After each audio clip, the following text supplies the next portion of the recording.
జై గురుదేవ్. ఓం శ్రీ సాయిరామ్. అనంతాత్మ స్వరూపులారా, మనిషి నిరంతరం పరితపించేది ఆనందం కోసం. ఆనందం లభించిందనుకోండి, శరీరం ఆరోగ్యంగా ఉంటుంది, మానసిక ప్రశాంతత ఉంటుంది, అంతరంగం సంతృప్తిగా ఉంటుంది, సుదీర్ఘ జీవిత కాలం కూడా ఉంటుంది కదా. అటువంటి ఉన్నతమైన సార్థకమైనటువంటి జీవితం లభించాలంటే జీవితాన్ని గురించి, శరీరాన్ని గురించి, జీవన విధానాన్ని గురించి స్పష్టమైనటువంటి అవగాహనను ఏర్పరచుకోవాలి. మానవ దేహం మిగతా జంతువుల కన్నా అన్ని విధాల ఉన్నతంగా ఉంది. మిగతా జంతువుల కన్నా మానవ దేహం అన్ని విధాల ఉన్నతంగా ఉంది. మానవుడు పరిణామ క్రమంలో అన్ని విధాల పరాకాష్ఠ స్థితిలో ఉన్నాడు.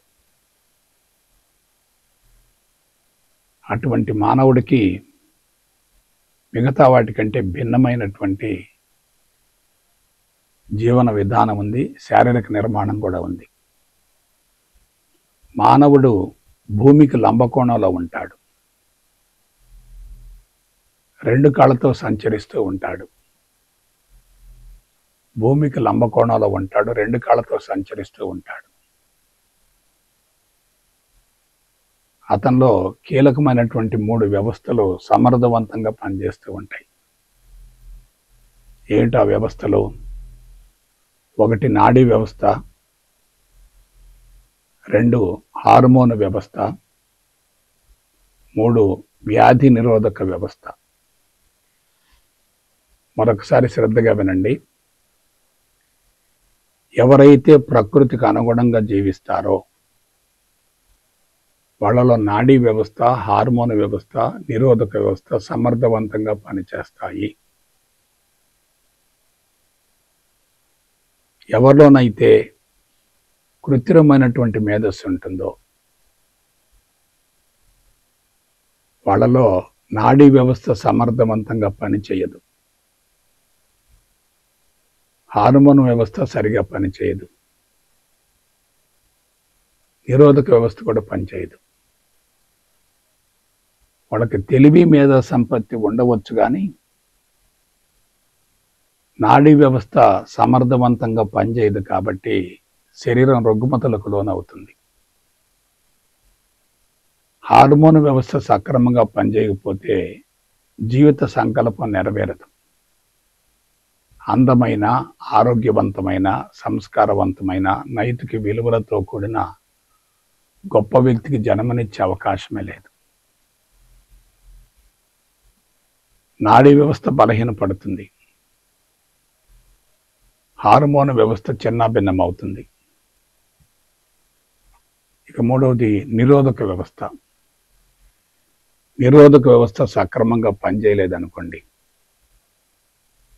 చుట్టూ ఉన్నటువంటి పరిసరాల నుంచి విష పదార్థాలు, విషక్రిములు, విషపు జీవులు, బ్యాక్టీరియా, వైరస్ వంటి లోపలకు ప్రవేశించి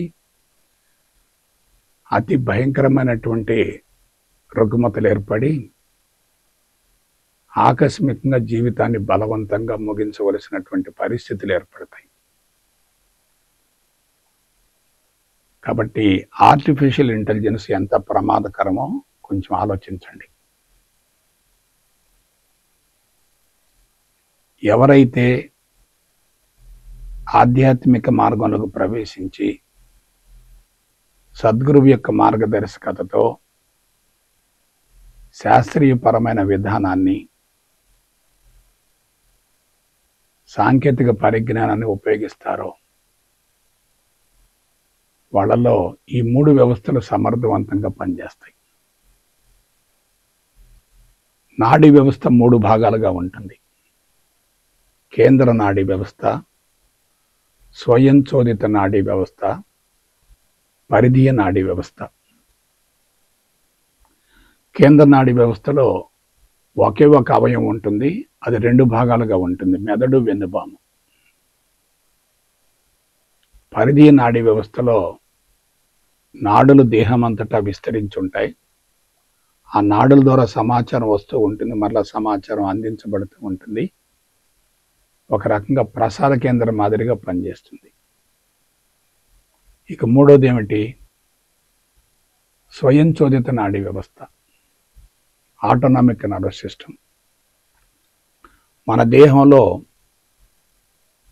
మన దేహంలో మనసు పరిధిలో పనిచేసేటటువంటి అవయవాలు 10 ఉంటాయి. కర్మేంద్రియాలు, జ్ఞానేంద్రియాలు. మనసు పరిధిలో లేకుండా స్వతంత్రంగా పనిచేసేటటువంటి అవయవాలు లోపల ఉంటాయి. వాటిని అనియంత్రిత అవయవాలు అంటారు, ఇన్వాలంటరీ ఆర్గాన్స్ అంటారు. ఉదాహరణకి గుండె, ఊపిరితిత్తులు, జీర్ణాశయం, ప్లీహం, క్లోమం, మూత్రపిండాలు వగైరా వగైరా. కొంచెం క్లియర్గా అర్థం చేసుకోండి. 1 నాడీ వ్యవస్థ, 2 హార్మోన్ వ్యవస్థ, 3 నిరోధక వ్యవస్థ. ఈ నాడీ వ్యవస్థలో మరలా 3 భాగాలు ఉంటాయి. 1 కేంద్ర నాడీ వ్యవస్థ, 2 పరిధీయ నాడీ వ్యవస్థ, 3 స్వయంచోదిత నాడీ వ్యవస్థ. ఈ వ్యవస్థలన్నీ సమర్థవంతంగా పనిచేసాయి అనుకోండి, మనిషికి ఎటువంటి రుగ్మతలు ఉండవు. పరిసరాల నుండి విష పదార్థాలు కానీ విషక్రిములు కానీ ప్రవేశించాయి అనుకోండి, వాటిని ఎదుర్కొనేటటువంటి నిరోధక వ్యవస్థ ఉంటుంది. ఫలవంతమైన సంతానాన్ని ప్రకృతికి కానుకగా అందించి జీవిత సంకల్పాన్ని నెరవేర్చుకునే విధంగా హార్మోన్ వ్యవస్థ ఉంటుంది.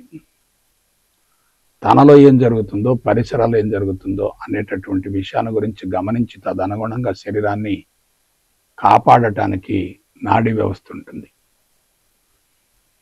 సరే, ఇక అసలు విషయానికి వద్దాం. ఎవరికైతే సహజమైనటువంటి మేధస్సు ఉంటుందో వాళ్ళలో ఈ వ్యవస్థలు సమర్థవంతంగా పనిచేస్తాయి. ఎవరిలోనైతే కృత్రిమైనటువంటి మేధస్సు ఉంటుందో వాళ్ళలో ఈ వ్యవస్థలు సమర్థవంతంగా పనిచేయవు. ఇటువంటి క్లిష్టమైనటువంటి ఈ అవయవాలన్నీ కూడా మెదడు వెన్నుపాముకు అనుసంధానంగా ఉంటాయి. అసలు విషయం ఏంటంటే, వెన్నుపాము మీద 5 ప్రదేశాల్లో 5 చక్రాలు ఉంటాయి, నాడీ సంధాయకాలు ఉంటాయి. మెదడు ప్రాంతంలో 2 ఉంటాయి. 5 + 2 అంత 7. ఇవి సమర్థవంతంగా పనిచేసినాయి అనుకోండి, మనిషికి ఆరోగ్యం వస్తుంది, ఆధ్యాత్మిక పరిణతి కలుగుతుంది, ఆనందం కూడా వస్తుంది. ఇవి సమర్థవంతంగా పనిచేయకపోతే ఆనందానికి అవకాశమే లేదు కదా. కింద నుంచి పై వరకు ఈ చక్రాలు ఏ విధంగా పనిచేస్తున్నాయి అనే దాన్ని తెలుసుకొని ఆ చక్రాలకు అనుబంధంగా ఉన్నటువంటి హార్మోన్స్ను, చక్రాలతో మిళితమై ఉన్నటువంటి నిరోధక వ్యవస్థను సమర్థవంతంగా పనిచేయించగలిగితే శరీరం కరిగిపోతుంది, ఆత్మస్థితి అనుభవంలోకి వస్తుంది. మనం బయట భగవంతుని గురించి ఆలోచించటం ద్వారా ఆధ్యాత్మిక పురోభివృద్ధి కలగదు, ఆత్మస్థితిని అందుకునే అవకాశమే లేదు. అంతరంగాన్ని శుద్ధిగా ఉంచుకోవాలి. అంతరంగాన్ని సమూలంగా శుద్ధిగా ఉంచుకున్నాం అనుకోండి, అవయవాలు సమర్థవంతంగా పనిచేసాయి అనుకోండి, జీవితాంతం ఆరోగ్యం ఉందనుకోండి, అసలు శరీరమే లేదనే భావన కలుగుతుంది కదా. శరీరమే లేదనే భావన కలిగితే శరీరాన్ని మనం మర్చిపోతాం కదా. శరీరాన్ని మర్చిపోయాం అనుకోండి, ఏమవుతుంది? అదే ఆత్మస్థితి. మరొక విశేషం ఏమిటంటే మానవ దేహం పంచభూతాత్మకం, పంచభూతాలతో కూడి ఉంటుంది. పంచభూతాలకి పంచ జ్ఞానేంద్రియాలు ఉంటాయి, పంచ జ్ఞానేంద్రియాలకి పంచతత్వాలు ఉంటాయి.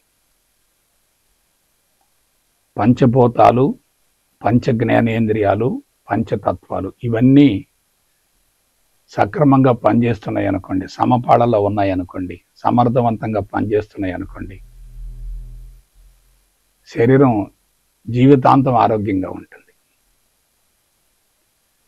కింద నుంచి పై వరకు 7 చక్రాలు సమాన స్థాయిలో పనిచేసేటట్లయితే అతనికి ఆనందం వస్తుంది, ఆధ్యాత్మిక పరిణతి వస్తుంది, ఆరోగ్యం వస్తుంది, మానసిక ప్రశాంతత ఉంటుంది, సంతృప్తి ఉంటుంది, జీవితం తప్పనిసరిగా సద్వినియోగపడుతుంది, సార్థకమవుతుంది.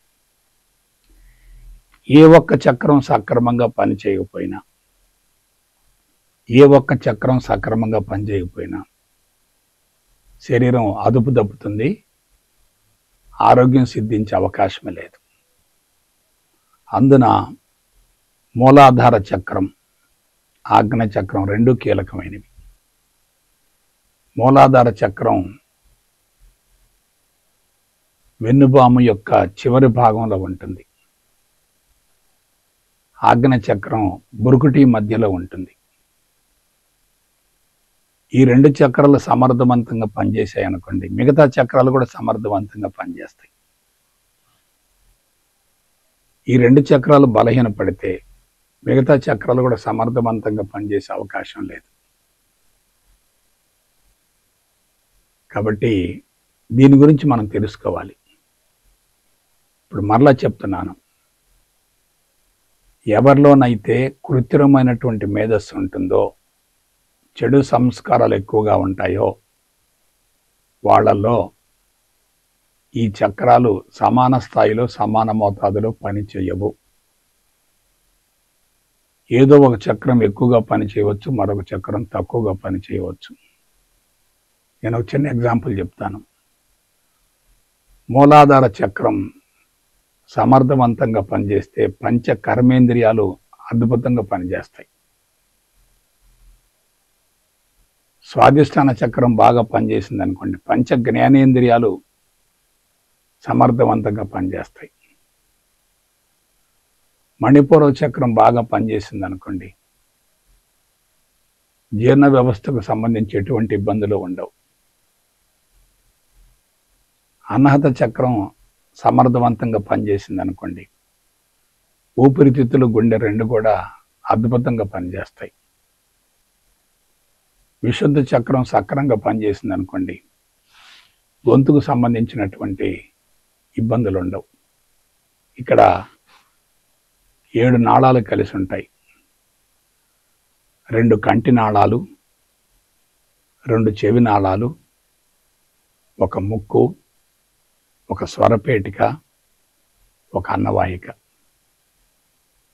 గొంతు ఏమాత్రం దెబ్బతినదంటే పంచ కర్మేంద్రియాలు, పంచ జ్ఞానేంద్రియాలు సమర్థవంతంగా పనిచేసే ప్రసక్తే లేదు. ఇక తత్వానికి వద్దాం. మూలాధార చక్రం శారీరక మట్టానికి సంబంధించింది, స్వాధిష్టాన చక్రం ఇంద్రియ మట్టానికి సంబంధించింది, మణిపూరవ చక్రం మానసిక మట్టానికి సంబంధించింది, అనాహత చక్రం బుద్ధి మట్టానికి సంబంధించింది, విశుద్ధ చక్రం హృదయ మట్టానికి సంబంధించింది. ఈ 5 సక్రమంగా పనిచేశాయి అనుకోండి, వెన్నుపాము జీవితాంతం అద్భుతంగా పనిచేస్తుంది, నాడీ వ్యవస్థ బాగుంటుంది, హార్మోన్ వ్యవస్థ బాగుంటుంది, అన్ని బాగుంటాయి. ఎట్లంటే మూలాధార చక్రానికి అనుబంధంగా సెక్స్కు సంబంధించినటువంటి గ్రంథులు ఉంటాయి. స్వాధిష్టాన చక్రానికి అనుబంధంగా మూత్రపిండాలకు సంబంధించినటువంటి ఎడ్డినల గ్రంథి ఉంటుంది. మణిపూరక చక్రానికి అనుబంధంగా క్లోమం ఉంటుంది. అది సక్రమంగా పనిచేస్తే జీవితాంతం చక్కెర వ్యాధి ఉండదు. ఆ తర్వాత అనాహత చక్రం ప్రాంతంలో థైమస్ గ్లాండ్ ఉంటుంది.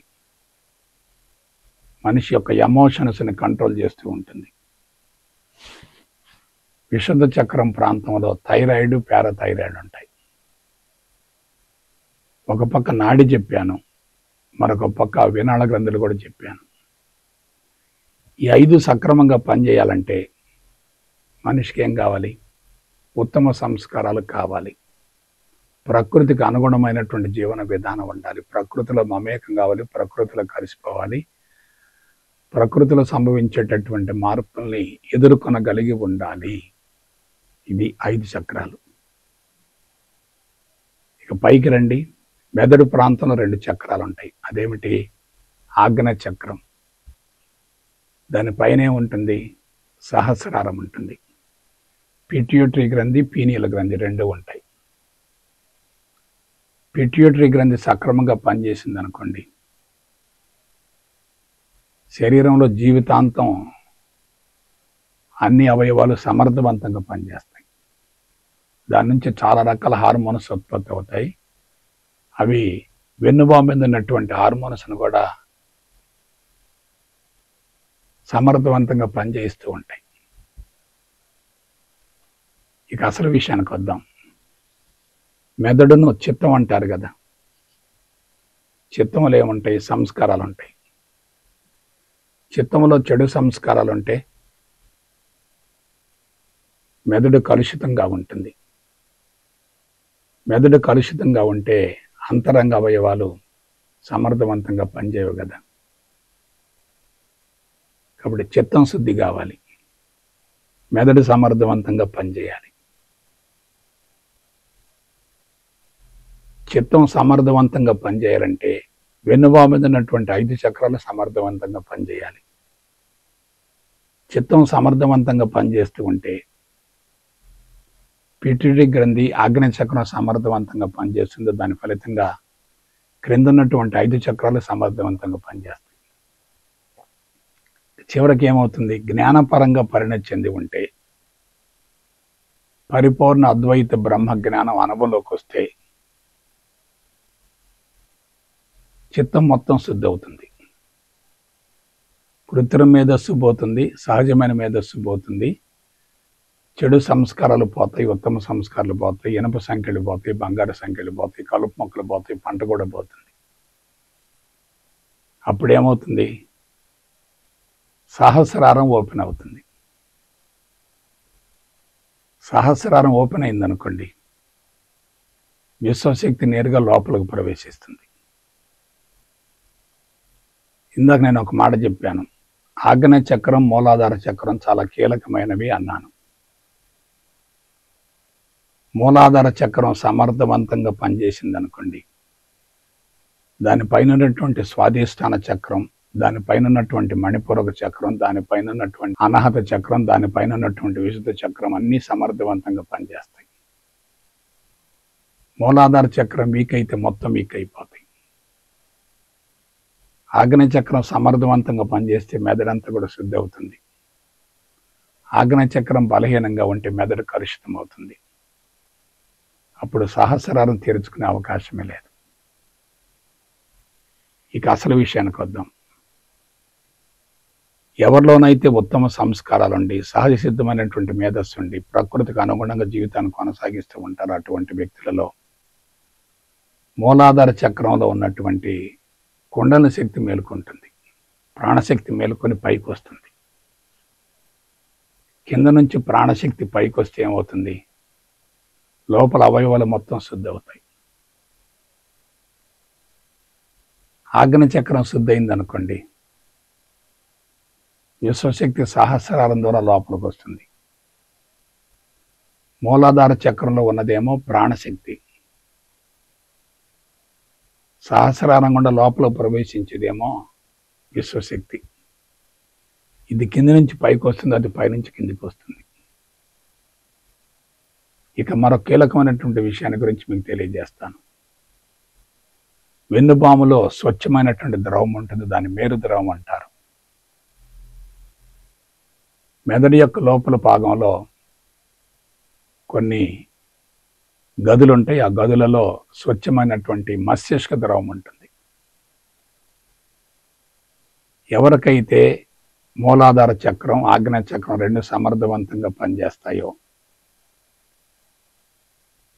వెన్నుబానున్నటువంటి మేరు ద్రవం చైతన్యవంతమవుతుంది. అది పైకి ప్రవహించి మెదడులో ఉన్నటువంటి మస్తిష్క ద్రవంతో కలిసిపోతుంది. అప్పుడు అదేమవుతుంది? మస్తిష్క మేరు ద్రవం అవుతుంది, సెరిబ్రోస్పైనల్ ఫ్లూయిడ్ అవుతుంది.